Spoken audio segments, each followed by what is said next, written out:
تنگ ہونے لگے، صدقہ دے کے رب سے کاروبار کر لو، صدقے سے تمہارے رزق میں اضافہ ہوگا۔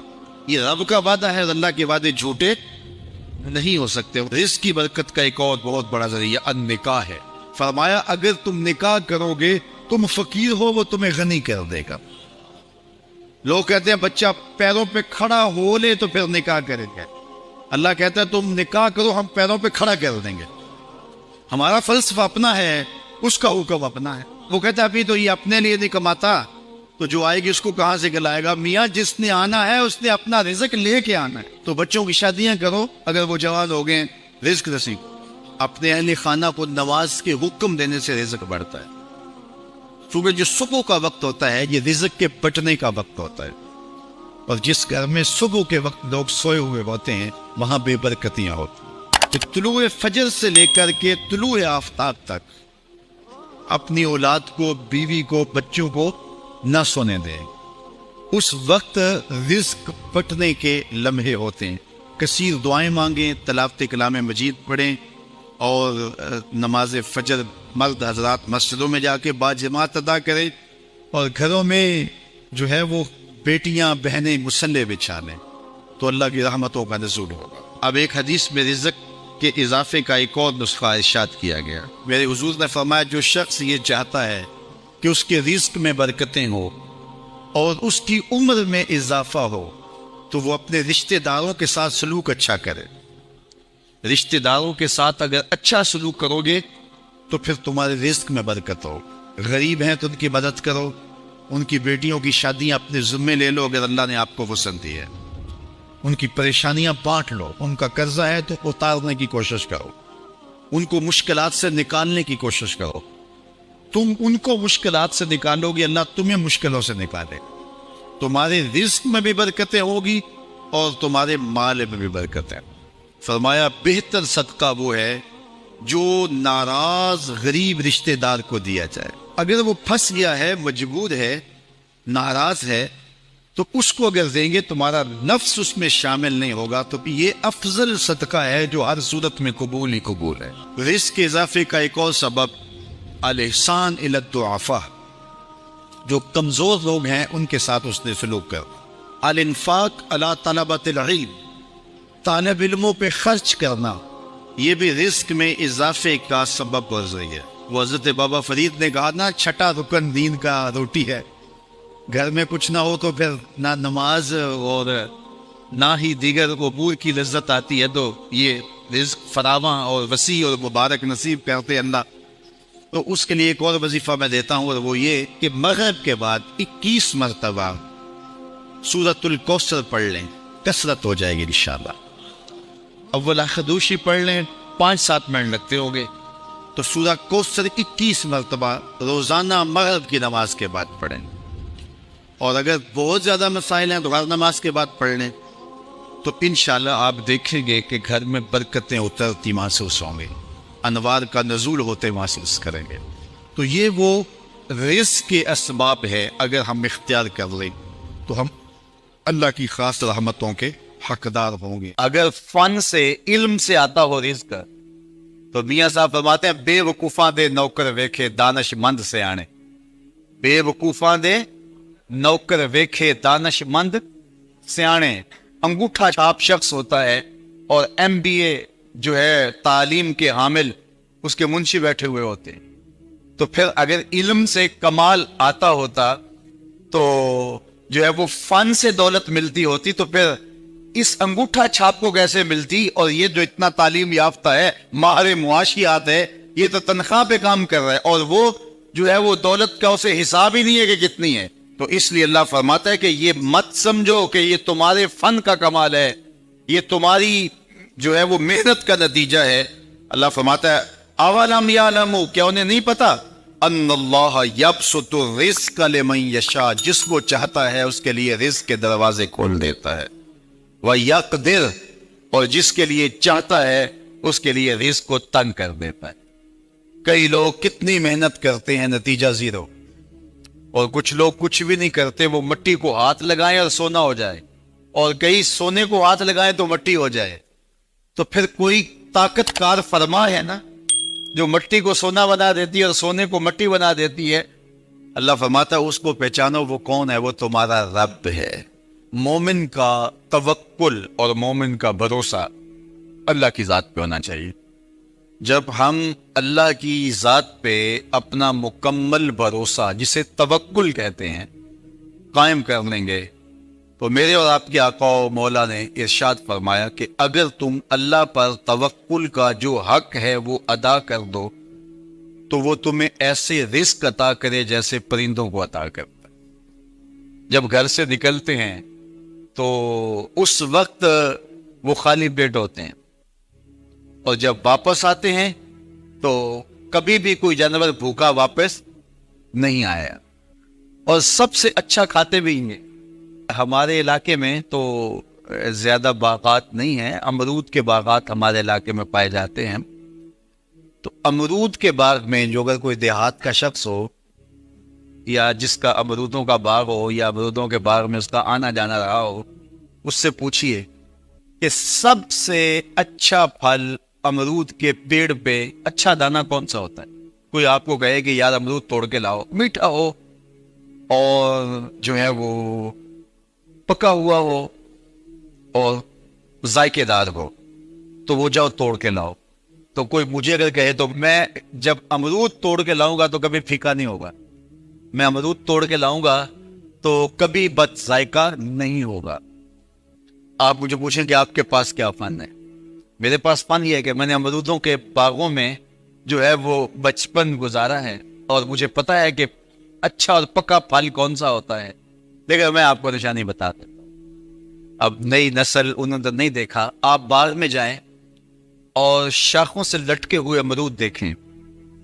جس امرود کو طوطے نے کھا کے چھوڑا ہو اس کو آپ توڑ لیں، میٹھا بھی ہوگا، ذائقے دار بھی ہوگا، ایکسپورٹ کوالٹی سے بھی بہتر ہوگا.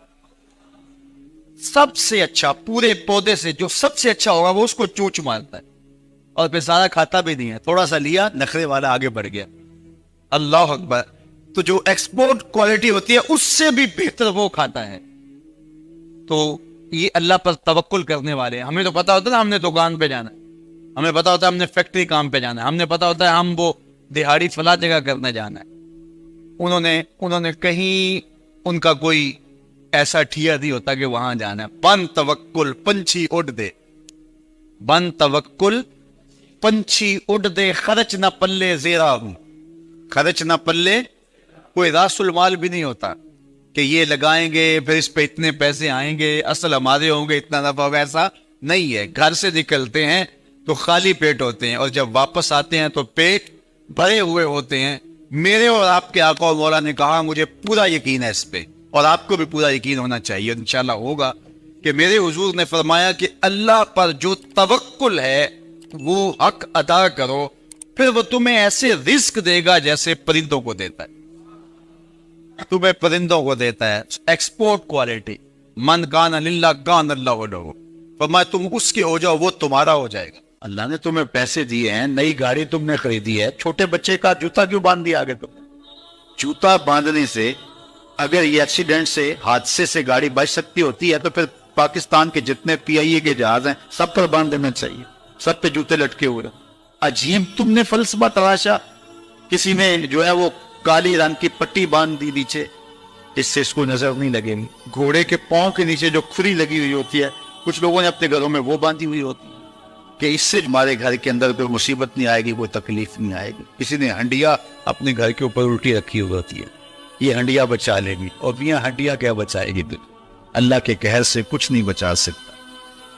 جب تمہارے اوپر کوئی مصیبت نازل ہونی ہے تو کچھ نہیں بچا سکتا. اگر بچنا چاہتے ہو تو پھر اللہ سے استغفار کرو، اللہ تعالیٰ کی تسبیح کرو، اللہ کی تحلیل کرو، میرے حضور پہ درود پڑھو، پھر دیکھنا کہ مصیبتیں ٹلتی ہیں یا نہیں ٹلتی. تو یہ خام خواہ کے رکیے. اور یہ عامل لوگ جو ہیں ان کا تو کام ہی یہی ہے، ان کا کام چلتا ہے لوگ ضعف الاعتقادی میں مبتلا رہے. اور یہ کہہ دیتے ہیں کہ آپ کے خاندان میں ایک منحوس عورت ہے، یہ اس کا کیا ہوا ہے، تو کوئی نہ کوئی منحوس تو پہلے ہی انہوں نے طے کر رکھی ہوتی ہے، فوراً ذہن وہاں جا کلک ہو جاتا ہے۔ اس کا نون سے نام شروع ہوتا ہے، اس کا کاف سے نام شروع ہوتا ہے، اس کا جیم سے نام شروع ہوتا ہے، تو پورے خاندان میں کسی کا نام کاف، نون یا جیم سے تو شروع ہوتا ہی ہوگا، یا دوستوں میں، تو فوراً ذہن جو ہے ادھر منتقل ہو گیا۔ اب یہ بابا جی نے بتا دیا ہے، ہاں اس نے یہ بات کی تھی، کچھ باتیں یاد آنے لگی، اس کاف سے شروع ہونے والے نام کے ساتھ نفرت پیدا ہو گئی۔ اس بابے نے نفرت کا کاروبار کیا ہے، اس نے تو 100 روپے 200 روپے لے لیے، لیکن دو انسانوں کے اندر نفرت ڈال دی۔ اس کا گریبان کل قیامت کے دن پکڑا جائے گا۔ ان ملنگوں کے پاس، ان ضعف الاعتقادی کو پھیلانے والوں کے پاس کبھی نہ جاؤ۔ تمہیں مصیبت پڑی ہے، تمہیں لگ رہا ہے کہ شاید میرے اوپر جادو ہے، تو پڑھو نا سورہ بقرہ، جادو جڑ سے اوپر جائے گا۔ 40 دن اپنے گھر میں سورہ بقرہ پڑھو، برکت ہوگی۔ کہتے ہیں مولوی صاحب 40 دن تو نہیں پڑھی جا سکتی، 2.5 پارے، ہمیں کوئی تعویذ ہی کرتے ہیں۔ ہم شارٹ کٹ چاہتے ہیں نا، روزانہ صبح 2.5 پارے سورہ بقرہ پڑھے، یہ تو ہم سے نہیں پڑھی جائے گی، تو آپ کوئی تعویذ ہی لکھ۔ کاروبار میں برکت نہیں، میں کہتا ہوں پڑھو نا سورہ واقعہ، 3 رکوع ہیں، برکت ہو گیا۔ ہم کہتے ہیں ہمیں تعویذ ملنا چاہیے، بس وہ ہم گلے میں رکھ دیں، بٹوے میں رکھ لیں، پرس میں رکھ لیں، اور ہمارا کام ہو جائے، ہمیں کچھ بھی نہ پڑھنا پڑے، ہمیں وضو تک نہ کرنا پڑے، نماز نہ پڑھنی پڑے، اور برکت ہو جائے۔ ایسے برکت تو نہیں آتی۔ اس لیے چھوڑو ان کی جان، آؤ قرآن مجید پہ آؤ، آؤ سجدوں پہ آؤ، آؤ دعاؤں پہ آؤ۔ سحری کے وقت اس کی رحمتیں آواز دے رہی ہوتی ہیں، حل من مسترزقن، ہے کوئی رزق مانگنے والا؟ تم اس وقت سوئے ہوئے سارے دن ٹھوکریں کھاتے ہو، آؤ نا اس وقت جھولی پھیلا کے، ہاتھ پھیلا کے کہو مالک تو جھولیاں بھر دے۔ تو پھر دیکھنا، میرا بیٹا سالم مشرکین کی قید میں ہے اور میں فقر کی حالت میں ہوں، تو فرمایا آل محمد کے پاس ایک سیر جو ہیں، بس اس کے علاوہ ہمارے پاس بھی کھانے کے لیے دنیاوی اسباب نہیں ہیں۔ کہا صبر کرو اور اللہ سے ڈرو، اور لا حول ولا قوت الا باللہ کثرت کے ساتھ پڑھو۔ یہ ایسا وظیفہ ہے، ایک حدیث پاک میں آتا ہے کہ یہ 99 بیماریوں کا علاج ہے، اس میں سب سے کم درجے کی بیماری ہم اور غم ہے، یہ دکھ کا مداوع ہے، مشکلات کا علاج ہے، اور یہ وظیفہ میرے حضور نے بتایا۔ حضرت ابو ذر غفاری رضی اللہ تعالیٰ عنہ کو حضور نے 5 چیزیں بتائی تھی، ان میں سے 5ویں چیز یہ تھی کہ ابو ذر کثرت کے ساتھ لا حول ولا قوت الا باللہ پڑھا کرو۔ فرمایا عرش الہی کے نیچے ایک خاص خزانہ ہے، یہ وظیفہ وہاں سے آیا ہے، یہ زندگی میں معمول بنا لو، جب پھنس جاؤ، مشکلات میں آ جاؤ تو لا حول ولا قوت الا باللہ پڑھو، اللہ راستے کھولے گا۔ تو حضور نے 3 چیزیں فرمائی، اللہ سے ڈرو، صبر کرو، اور کثرت کے ساتھ لا حول ولا قوت الا باللہ پڑھو۔ وہ فرماتے ہیں کہ میں یہ عمل شروع کیا، ابھی گھر میں بیٹھا ہی تھا کہ دروازے پہ دستک ہوئی، تو میں اٹھا کہ دروازہ کھولوں دیکھوں کہ کون ہے، تو دروازہ کھولا، دیکھا میرا بیٹا کھڑا ہے اور اس کے پیچھے 100 اونٹ کھڑے ہیں۔ تو میں نے کہا کہ تم اور یہ اونٹ؟ کہا مجھے موقع لگ گیا، میں ان کی قید سے بھاگ آیا۔ وَيَرْزُقْهُ مِنْ حَيْثُ لَا يَحْتَسِبُ، وہ تمہیں وہاں سے رزق دے گا جہاں سے تمہیں گمان بھی نہیں۔ اس کے ہو کے تو دیکھو، اللہ اکبر، اللہ کے ہو جاؤ تو پھر وہ تمہاری ضرورتوں کا کفیل ہو جائے۔ فرمایا حضرت عبداللہ ابن مسعود رضی اللہ تعالیٰ عنہ نے کہ کسی شخص کو فقر و فاقہ آ جائے تو وہ لوگوں کو بتائے کہ میں آج کل بڑے مشکل حالات میں ہوں، ہر وقت لوگوں کو بتاتا رہے، تو اس کی مشکل بڑھے گی، اس کی مشکلیں آسان نہیں ہوں گی اس طرح۔ اور اگر وہ اپنی اس مشکل کو کسی سے شیئر نہ کرے بلکہ مصلی بچھا کے اپنے رب سے کہے کہ مالک فقر و فاقہ آ گیا ہے اور اس کا علاج تیرے پاس ہے، اس مرض کا مداوع تیرے پاس ہے۔ حضرت عبداللہ ابن مسعود فرماتے ہیں کہ رسول کریم نے فرمایا جلد یا بدیر اللہ اس کو مالا مان فرما دے۔ یہ بھی کبھی کر کے دیکھو، مشکل آ جائے، فاقہ آ جائے۔ اور قرآن مجید کا دل سورہ یاسین ہے، جس نے 1 مرتبہ سورہ یاسین کی تلاوت کی، اللہ 10 مرتبہ قرآن پڑھنے کا ثواب عطا کرے، اور کتنا بڑا اجر ہے۔ آپ ایک سال میں بھی شاید 10 قرآن مجید نہ ختم کر سکے اور سورہ یاسین پڑھیں تو 10 مرتبہ قرآن مجید پڑھنے کا ثواب نصیب ہوگا۔ تو اپنی صبح کا آغاز سورہ یاسین سے کیا کریں، نماز فجر کے بعد اشراق تک سورہ یاسین پڑھ لیا کریں۔ سورہ یاسین اگر آپ پڑھ کے اپنے دن کا آغاز کرتے ہیں، آپ کا سارا دن خیر سے گزرے گا۔ اس دن اگر کاروبار کریں گے تو برکت ہوگی، اس دن بہت ساری بیماریوں سے، آفات و بلیات ارضیہ اور سماویہ سے بچے رہیں گے، لوگوں کے شر سے، حادثات سے محفوظ رہیں گے۔ میرے حضور نے ارشاد فرمایا، قرآن مجید میں ایک سورت ہے جس کی 30 آیات، اگر کوئی شخص اس کی تلاوت کرتا ہے تو وہ سورت پڑھنے والے کی شفاعت کرتی ہے، اور اتنی بار شفاعت کرتی ہے کہ اس کو بخشوا کے چھوڑتی ہے۔ وہ سورت کون سی ہے؟ وَهِيَ تَبَارَكَ الَّذِي بِيَدِهِ الْمُلْكُ، یہ سورت الملک ہے، 30 آیتیں ہیں۔ جو شخص اس کی تلاوت کرے، یہ اتنی بار سفارش اللہ کی بارگاہ میں کرتی ہے کہ اپنے پڑھنے والے کو بخشوا کے چھوڑتی ہے۔ اپنے دن کا آغاز سورہ یاسین سے کریں اور اپنی شب کا آغاز سورہ ملک سے کریں۔ سونے سے پہلے سورہ ملک کی تلاوت ضرور کر لیں، انشاءاللہ اس سے رات برکت سے گزرے گی۔ جس نے ایک دن میں 100 مرتبہ سبحان اللہ و بحمدہ پڑھا، کتنی مرتبہ؟ 100 مرتبہ کیا پڑھا؟ سبحان اللہ و بحمدہ، فرمایا کہ اس کے گناہ سمندر کی جھاگ کے برابر بھی ہوں تو اللہ معاف فرما دے گا۔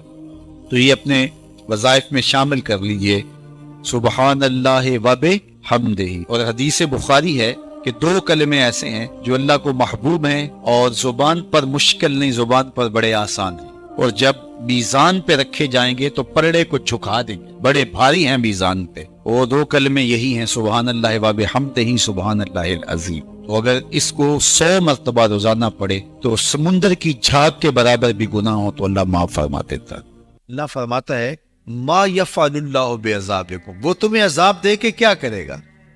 ذرا لہجہ دیکھیے، ذرا انداز، ما یفعل اللہ بعذابکم، وہ تمہیں عذاب دے کے کیا کرے گا؟ تم اس کی مخلوق ہو، اپنے دستے قدرت سے اس نے تمہیں بنایا ہے، تو وہ تمہیں عذاب دے کے کیا کرے گا؟ اس کی ضرورت نہیں ہے کہ تمہیں عذاب دے، نہ اس کی چاہت ہے کہ تمہیں عذاب دے۔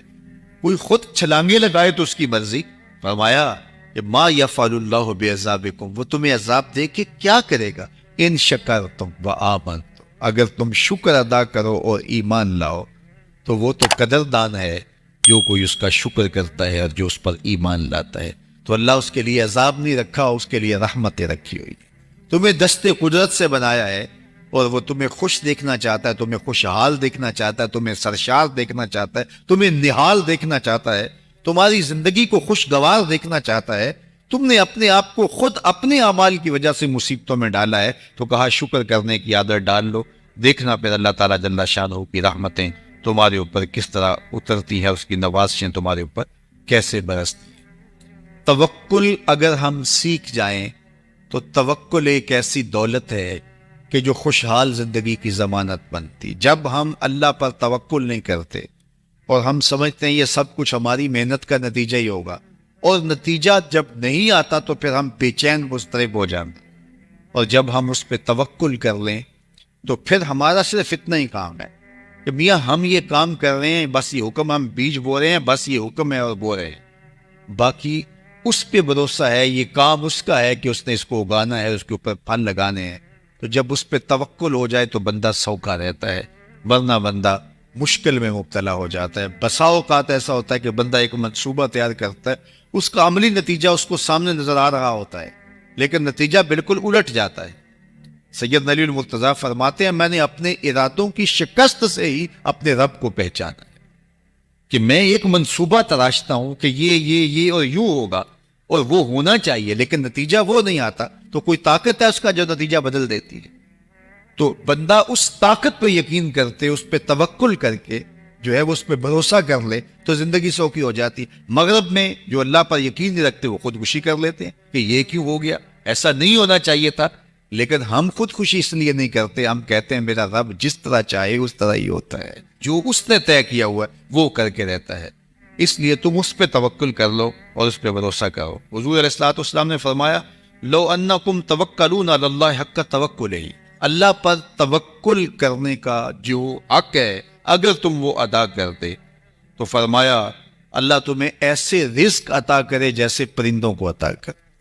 ہمارا تو کاروبار ہے، یہ فیکٹری ہے، یہ دکان ہے، یہ ہماری نوکری ہے، ہم نے یہاں سے کمائی کرنی ہے. پرندوں کا کوئی کاروبار نہیں ہوتا، کوئی نوکری نہیں ہوتی، کوئی ٹھیا، کوئی اڈا نہیں ہوتا جہاں جا کے انہوں نے رزق کے لیے کوئی آغاز کرنا ہوتا ہے. بلکہ حضور نے فرمایا تغدو خماسا وتروح بطانا، جب وہ صبح گھر سے نکلتے ہیں تو خالی پیٹ نکلتے ہیں اور انہیں کوئی اپنی منزل کا تعین نہیں ہوتا، جدھر خیال آیا اڑ گئے ادھر. لیکن کبھی ایسا نہیں ہوا کہ شام کو خالی پیٹ واپس آئے. کہا وہ پیٹ بھر کے آتے ہیں. باہو بولے بند توکل پنچھی اڑ دے، خرچ نہ پلے زیرا ہو. جب گھر سے اڑتے ہیں تو ان کے پلے نہ کوئی خرچ ہوتا ہے، نہ راس المال ہوتا ہے، نہ کوئی اوزار ہوتے ہیں، نہ کوئی ہتھیار ہوتے ہیں، کچھ بھی نہیں ہوتا. یوں ہی گھر سے نکلتے ہیں، کبھی بھی خالی پیٹ نہیں آئے. فرمایا اگر اللہ پہ پرندے توکل کر لیں تو اللہ اسے بھی عطا کرتا ہے، تم توکل کرو گے تو تمہیں عطا نہیں کرے گا. اور یہ بات پکی ہے کہ آپ جب راہ خدا میں دیتے ہیں تو آپ کے رزق میں مال میں کبھی کمی نہیں آتی. اللہ کے محبوب نے 3 چیزیں قسم کر کے کہی. حضور نے کچھ چیزیں ارشاد فرمائی تو ان میں سے 3 چیزوں کے بارے میں فرمایا کہ یہ تو میں اللہ کی قسم کر کے تمہیں کہتا ہوں. اور ان میں سے ایک شے یہ کہ ما نقص مال عبد من صدقہ. فرمایا میں اللہ کی قسم اٹھا کے کہتا ہوں کہ صدقے سے مال کم نہیں ہوتا. تمہارا کیلکولیٹر حساب یہی بتاتا ہے کہ جو ہے وہ کم ہو گئے. 100 میں سے 10 دے دیے تو باقی 90 رہ گئے.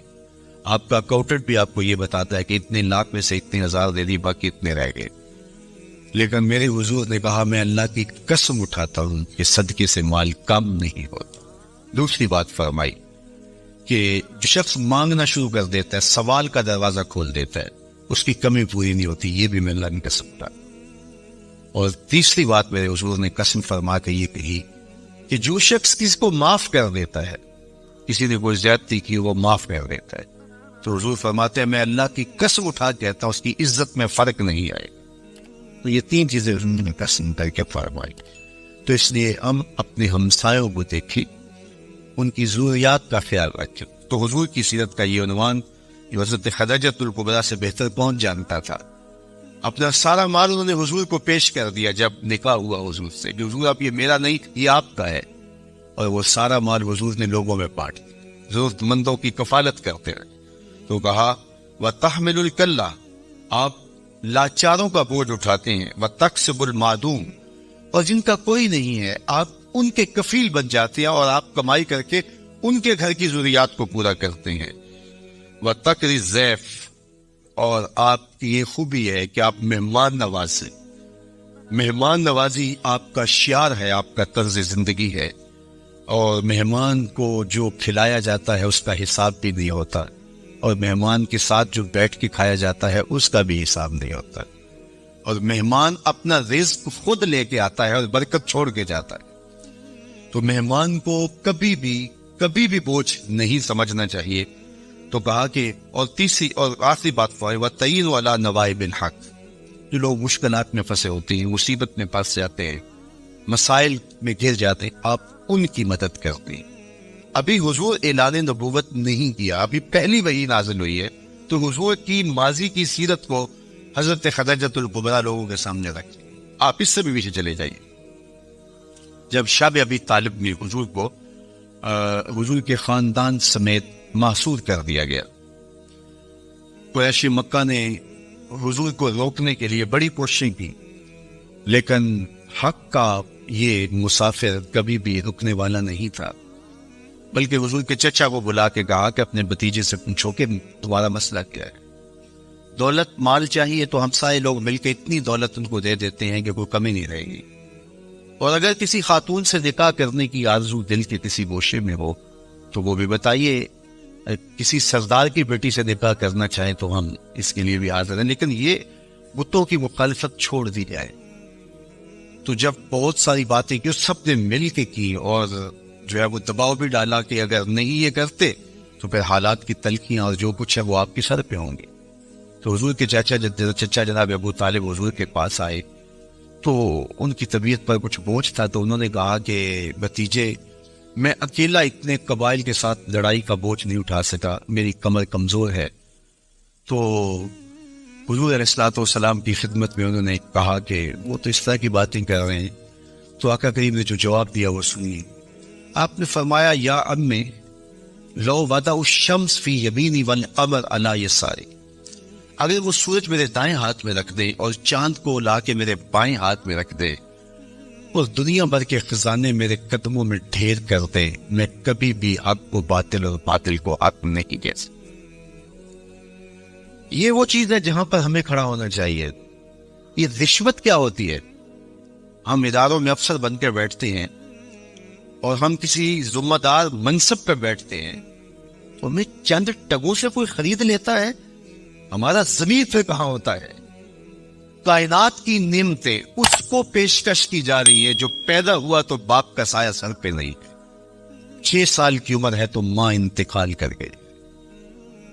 یہ حالت ہے. لیکن کہا جا رہا ہے کہ جناب آپ کو جو چاہیے ہم فراہم کرتے ہیں، لیکن کہا لو وضع الشمس فی یمینی، اگر وہ سورج کو میرے دائیں ہاتھ میں رکھتے اور چاند کو میرے بائیں ہاتھ میں رکھتے اور میرے پاؤں میں کائنات کے خزانے لا کے دولت قارون بھی رکھ دیں، لیکن میں پھر بھی حق کو حق کہوں گا، باطل کو باطل کو، تو میں چند ٹبوں پہ اپنی ضمیر کا سودا کیسے کر سکتا ہوں اگر میں رسول اللہ کو مانتا ہوں، اگر میں حضور علیہ الصلوۃ والسلام کا فالوور ہوں، اگر میں ان کا امتی ہوں، ان کا غلام ہوں، ان کا عاشق ہوں، تو پھر میں کیوں اپنے ملک کو بیچوں، میں کیوں عدل کو بیچوں، میں کیوں انصاف کو بیچوں، میں کیوں اپنے منصب کو بیچوں، میں کیوں لوگوں کے حق غصب کروں، لوگوں پر زیادتیاں کروں، میں دیوار رکھتے ہوئے ہمسائے کے 2 انچ دبانے کے لیے اپنی ضمیر کا سودا کر لوں، میز کے اوپر سے رشوت پکڑوں یا نیچے سے پکڑوں، فرق نہیں پڑتا اس سے.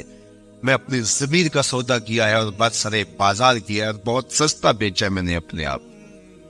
وہ کیا کسی نے کہا تھا کہ ہر 2 عالم قیمتیں خود گفتائی، نرخ بالا کن کہ ارزانی ہنوس.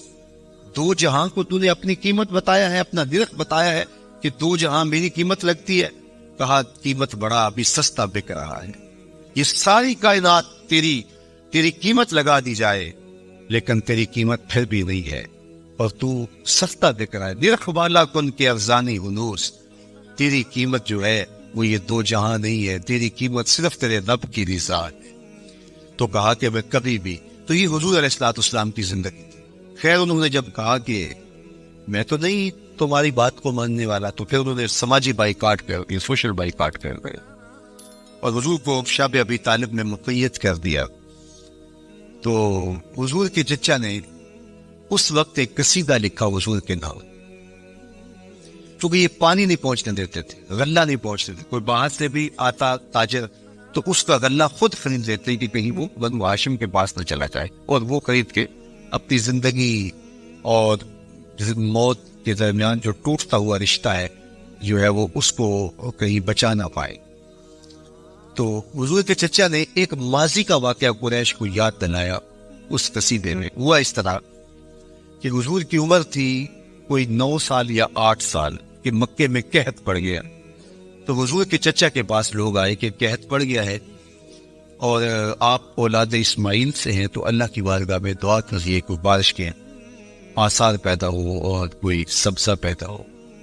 آپ نے فرمایا تم بھی سین حرم میں پہنچ جاؤ، میں بھی پہنچ جاتا ہوں، وہاں اللہ کی بارگاہ میں دعا کرتے ہیں. خیر لوگ جمع ہو گئے تو حضور کو ساتھ لیا حضور کے چچا نے اور سین حرم میں پہنچے اور کعبۃ اللہ کی دیوار کے ساتھ حضور کو یوں کھڑا کیا کہ حضور کی پشت کعبہ کی دیوار کے ساتھ لگ رہی تھی اور رخ لوگوں کی طرف تھا. تو جب یوں حضور کھڑے ہو گئے تو حضور کے چچا نے ایسے ہاتھ پھیلا کے کہا اے اللہ اس گوری رنگت والے کے صدقے بارش نازل کر. راوی کہتا ہے ابن اساکر نے لکھا ہے، باقی لوگوں نے بھی لکھا ہے کہ ابھی جو ہے وہ لوگ گھروں کو نہیں پہنچے تھے کہ چھم چھم می برسنے لگا اور لوگ ٹھیک کے گھروں کو گئے اور اتنا سبزہ ہوا کہ لوگ خوشحال ہو گئے. تو آج جب حضور علیہ السلام اور حضور کے خاندان کو شب ابی طالب میں مقید کر دیا گیا تو کچھ پہنچنے بھی نہ دیا جاتا. تو حضور کے چچا نے یہ پرانا واقعہ قریش کو یاد دلاتے ہوئے کہا وَأَبْيَضُ يُسْتَسْقَى الْغَمَامُ بِوَجْهِهِ سِمَالُ الْيَتَامَى عِصْمَةٌ لِلْأَرَامِلِ. آج تم پانی نہیں پہنچنے دیتے، غلہ نہیں آنے دیتے، وہ واقعہ بھول گئے ہو جب قحط پڑا تھا اور نہ بارش برستی تھی، نہ سبزہ اگ رہا تھا، جانوروں کی چھاتیاں بھی سوکھ گئی تھی، دودھ بھی نہیں مل رہا تھا۔ یہی میرا وہ گوری رنگت والا بھتیجا تھا جس کے چہرے کو دیکھ کے امٹ کے بادل آئے تھے۔